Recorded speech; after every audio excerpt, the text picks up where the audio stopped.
So I'm sitting in a castle with two of the great minds at Wizards of the Coast, and one of them casually says, "Hey, you want to play the new Warriors of Krynn board game?"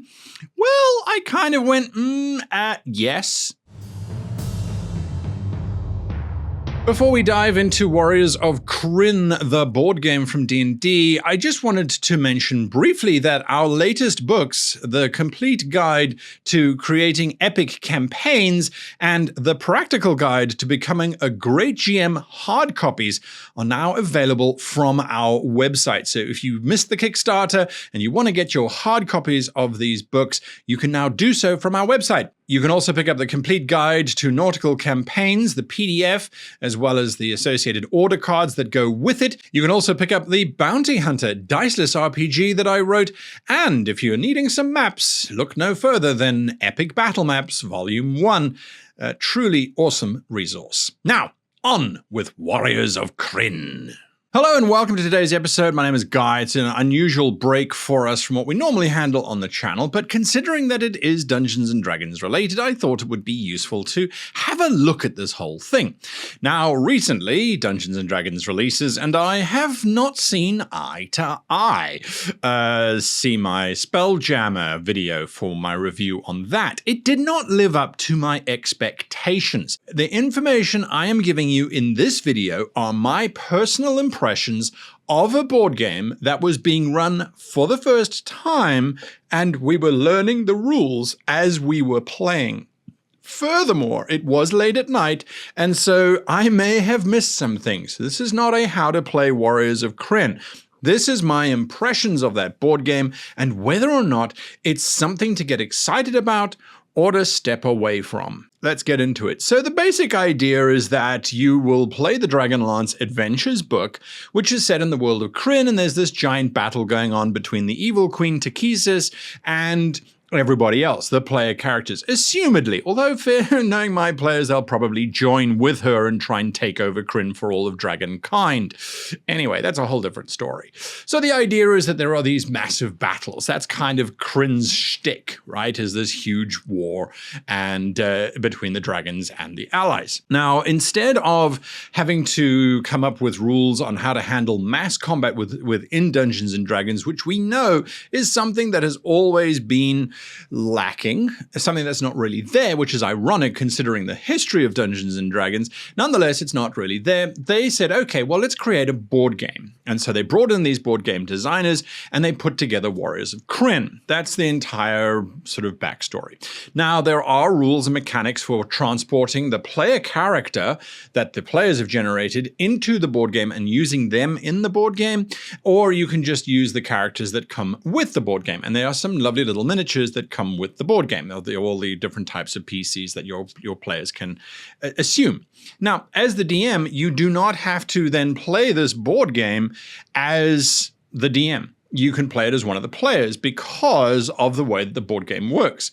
The board game functions off a set of scenarios. So you open up the scenario and you say, okay, we're going to play this scenario, and it instructs you on how to build this wonderful asymmetrical board game. I did like the fact that the board game changes depending on which scenario you're playing.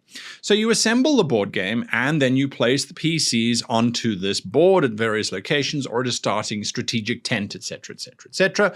And then each scenario details what you need to do in order to accomplish or to finish this particular scenario. Now, the reason why they wrote scenarios was that you take the adventure book for Dragonlance, and as you're running through it, it says, aha, this next adventure is a giant battle which should take place. Either you can role play it or turn to this page in the scenario book for Warriors of Krynn and play out that battle as a board game with your players. This is my only real pause of concern at this point. Now, I'm being told all of this whilst we're sitting around the table. I hate the idea of breaking away from a role-playing game to play a board game. And the reason for it is that board games require a very different way of thinking to role-playing games. Now, I very much detested Starfinder when it came out because their ship rules was basically the same idea. Stop role-playing and play a board game in space, a ship battle thing, and then go back to role-playing. I don't like those kinds of disconnects. That's me personally. So when I heard that, I went, okay, great. I won't use this. I won't use this in my game. When I'm running the Dragonlance adventures, I will roleplay out those massive battles using my particular technique for massive battles, and you can find those videos on this channel. However, I then said, okay, but what about this as a board game? Because I love board games. So with that in mind, I then continued to listen. So the idea is that these scenarios represent situations that may be unwinnable by the player characters, but the objectives may be achievable, or at least should be achievable. So the idea, you place your characters onto the board, you then, reading the scenario, place out different types of tokens. It could be objective tokens, it could be mission tokens, it could be information tokens. It doesn't really matter. You place out the MacGuffin of the scenario, and then you place out the troops, the enemies, armies, and the ally armies. And there are three different types. There's cavalry, there are archers, and there are footmen. And each scenario gives you different numbers that you place down. So on the board, you line out, literally a nice, neat little lines, the enemy tokens and then the ally tokens. And that's pretty much it.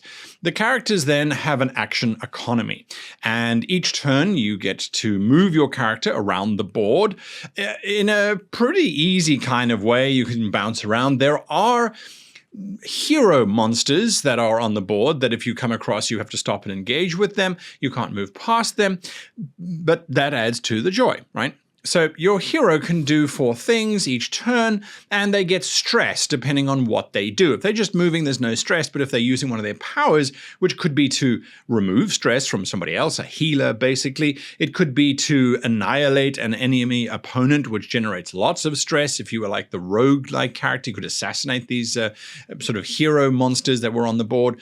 You could inspire the troops, so you are inspiring the troops that are on the board, or ultimately you could do various other bits and pieces unique to that particular class. Now, how the player character from the D&D game translates into the board game, we didn't look at that. We didn't have enough time to kind of dive into that, but there are mechanics that allow you to port your character across, which I must admit is a nice touch. I really did think that was a nice touch. Anyway, so your characters are moving around the board and you're trying to work out who should go where to do what, to achieve what, before things go very bad. And that starts on the first turn. At the end of each character's period of action, they draw an event card, and that event card might say something like, the cavalry line of the 2 forces clash in battle. And then you compare the number of cavalry tokens that the enemy has versus the number of tokens that you have. The strongest side gets to roll dice to see what happens. Now, it's bespoke dice that you are using, 6-sided dice, which have a hit, double hit, or a special event, or a blank. Now, in a special event scenario, the leaders of these armies, who are not the PCs, by the way, these are cards that represent the 2 armies drawn specifically for the scenario, or randomly drawn, I forget which one now, they have certain powers. So a special event might deal damage to your army and then might incapacitate your general of your army. And again, the PCs can spend stress to try and revive that general.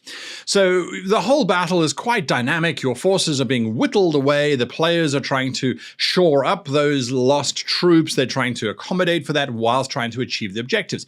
It's a wonderful game in its own right. It doesn't need to have the D&D side attached to it. So when I was learning all of this and I was realizing, hang on a moment, this very much feels like a board game version of Dungeons and Dragons, which is actually pretty cool. And when I looked at it, I said, well, you know, normally a board game, as I said at the beginning of the video, requires a different mindset. Well, this actually doesn't. This is, if I'm playing the rogue has got sneak attack and can annihilate those enemy heroes. That's pretty cool, and that's what I'm going to go and do, whereas the paladin can inspire the troops, or the bard can inspire the troops. I didn't look at all of the different classes that were available, but this is a pretty good simulation of what's happening, and suddenly this army feel works pretty damn well. Now, our first scenario, we technically won, but we also lost.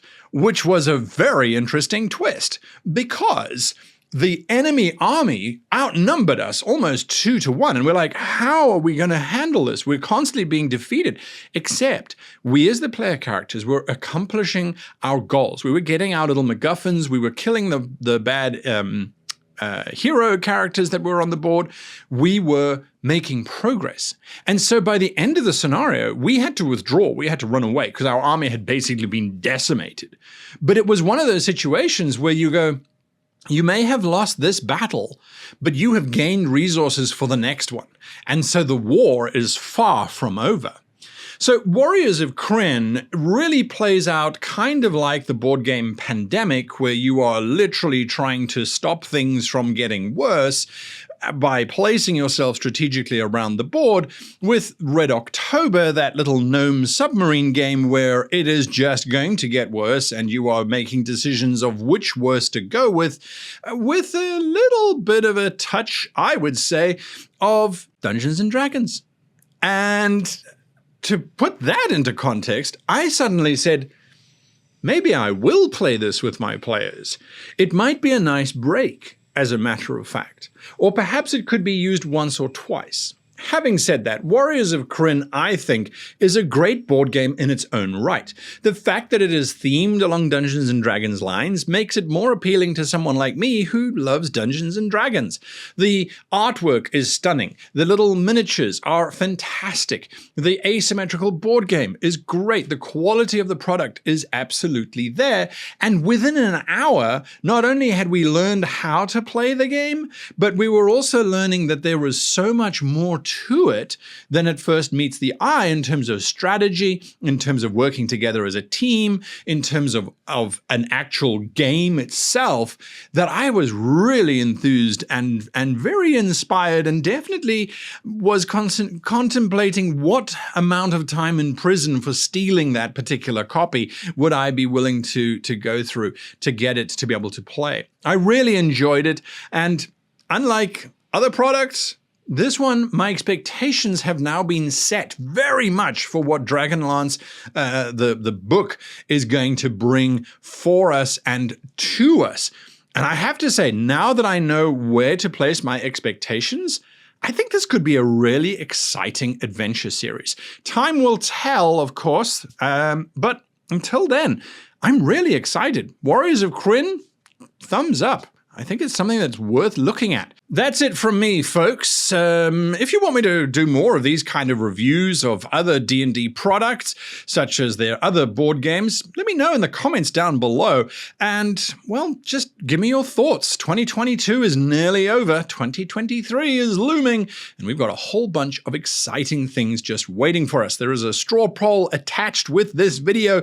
That's where you get to decide and give suggestions on where you think the channel should be going for next year. Until then, a massive thank you to Chris for letting me play the board game with him, and to Watsy for bringing out something that I think is very, very exciting.